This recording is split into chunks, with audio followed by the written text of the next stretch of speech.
السلام علیکم ورحمۃ اللہ۔ آج کی کلاس کا ٹاپک ہے ڈبل باٹم، جس کو ڈبلیو پیٹرن بھی کہتے ہیں۔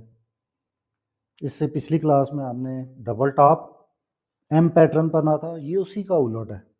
ٹریڈنگ میں ایک چیز یاد رکھیں کہ جو چیز آپ سیکھیں گے، جیسے ہیمر سیکھ لیا، انورٹڈ ہیمر آپ کو آ جانا چاہیے۔ ڈبل ٹاپ سیکھ لیا، ڈبل باٹم، آپ نے ہیڈ اینڈ شولڈر سیکھ لیا، انورس ہیڈ اینڈ شولڈر۔ اس میں بھی یہ بالکل ڈبل ٹاپ اور ایم پیٹرن کا الٹ ہے۔ وہ ایک بیرش ریورسل تھا، یہ بلش ریورسل ہے۔ مارکیٹ اس طریقے سے جب نیچے آ رہی ہے، ایک لو لگایا، دوبارہ گئی، لا کر جب واپس آئی تو یہاں پہ اس لو کو بریک نہیں کیا، بلکہ یہاں پہ ایک ڈبل باٹم کریٹ کر دی۔ تو ڈبل باٹم بننے کے بعد یہ اس کی نیک لائن ہوتی ہے۔ نیک لائن کے بریک آؤٹ پہ ہم ٹریڈ لیتے ہیں، یہاں پہ نیک لائن کے ری ٹیسٹ کا ویٹ کرتے ہیں۔ یہاں سے بھی بائی کر سکتے ہیں، ایس ایل یہاں آئے گا، یہاں سے بھی بائی کر سکتے ہیں، ایس ایل یہاں آئے گا۔ تو ٹی پی جو ہوتا ہے وہ ہمارا پہلا سیف ہے، ٹی پی یہ والا ہے، اس کے علاوہ یہ والا ہے۔ تو دیکھیں پہلے یہاں پہ آئی تھی اس کے برابر، وہاں سے بھی ریورس آئی ہے، اور پھر دوبارہ اس ہائی کو بھی لیا ہے۔ حالانکہ مارکیٹ واپس اسی جگہ پہ آ گئی ہے، ڈبل باٹم والی جگہ۔ لیکن مارکیٹ میں جب ہم اسکیلپنگ کر رہے ہوتے ہیں تو اسی طریقے کی مووز ہم کیچ کرتے ہیں اور ان کو اپنے حق میں کر کے یوز کرتے ہیں۔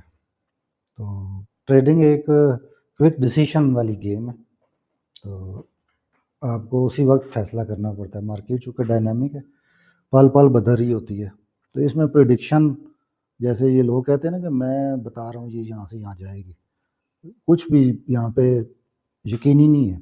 تو آپ نے اپنے نالج پہ بھروسہ کرنا ہوتا ہے۔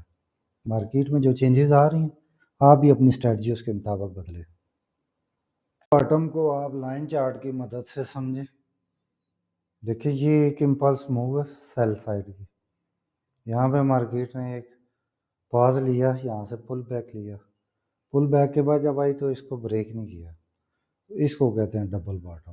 یہ ہماری باٹم 1 کریٹ ہوئی، پل بیک، جب واپس آئی تو لوور لو، اس لو کو بریک کر کے یہاں لوور لو لگانے کے بجائے ایکول لو لگا دیے، تو یہ باٹم 2 ہے۔ تو یہ جو پل بیک تھا یہ ہماری نیک لائن ہے۔ تو مارکیٹ جب بھی اس طرح کا ڈبل باٹم بنائے اور اس نیک لائن کو بریک کرے تو یہاں پہ آپ اپنا کینڈل سٹک پیٹرن دیکھیں، ایمر ہو جائے، ہینگنگ مین ہو جائے، یا بلش انگلفنگ ہو جائے، تو آپ یہاں سے پھر بائی کر کے یہاں ایسا رکھتے ہیں اور یہاں تک اپنا ٹی وی فکس کرتے ہیں۔ تو جب آپ پراپر سیکھ کے کریں گے تو آپ کو انشاءاللہ لاس بہت کم ہوگا، ورنہ بغیر سیکھے اور کسی پہ بھروسہ کر کے آپ کبھی بھی ٹریڈنگ میں کامیاب نہیں ہو سکتے۔ اس لیے اپنے نالج پہ بھروسہ کریں، خود سیکھ کے اس اسکل کو آگے چلائیں۔